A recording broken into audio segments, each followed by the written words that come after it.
என் friend Ashok உங்ககிட்ட பேசணுமாமா.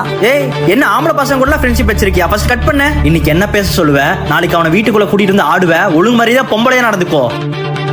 பழையபடி இன்ஸ்டால யூஸ் பண்ற போல. ஏய், என்னடி போஸ்ட்ல போட்டிருக்க? ஏங்க இந்த போஸ்ட பார்த்து எவனாச்சும் மெசேஜ் பண்ணுவான். அவன் கூட நான் இல்லாத நேரம் பல்ல காட்டி பேசிட்டு இருப்பேன். அதானே ஒழுக்கமா இன்ஸ்டா அன்இன்ஸ்டால் பண்றேன். இந்த பண்ணு.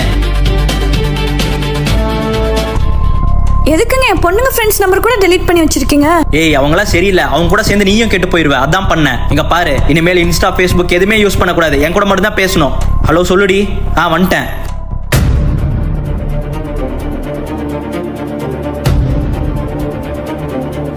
நில்லுங்க. யார் அவன்? இப்ப நான் உங்களை சந்தேகப்படலாமா? நீ சந்தேகப்பட்டாலும் எனக்கு ஒரு மயிரும் கிடையாது. நான் ஆம்பளடி. அன்னைக்குதான் நான் முடிவு பண்ணேன் இந்த ஆணாதிக்கத்தை ஒழிக்கணும்னு.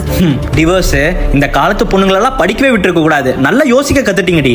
தந்தை பெரியார் மாதிரி மனுஷங்க பிறந்த இந்த மண்ணுல ஒரு பொண்ணு பிறந்துட்டு யோசிக்கலன்னா எப்படி? உங்ககிட்ட கைமண வாழ்க்கை வாழ்றதுக்கு சுயமா உழைச்சி சந்தோஷமா வாழ்ந்துட்டு போயிருவேன். எப்படியோ இதுக்கு பின்னாடி ஒரு திருப்பானே. எவன் அவன்? நீ இன்னும் திருந்தல. உன் சந்தேக புத்தி மாறல. அது என்ன சொன்ன? நான் ஆம்பளடினா? நான் சொல்றது கொஞ்சம் தப்பா தான் இருக்கும். அட்ஜஸ்ட் பண்ணிக்கோ. நான் பொம்பளடா.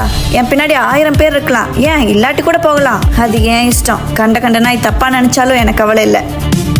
ஒரு பொண்ணோட தன்மானம் ஒரு பொண்ணோட கையில தான் இருக்கு. நம்ம யாருக்கும் அடிமை கிடையாது.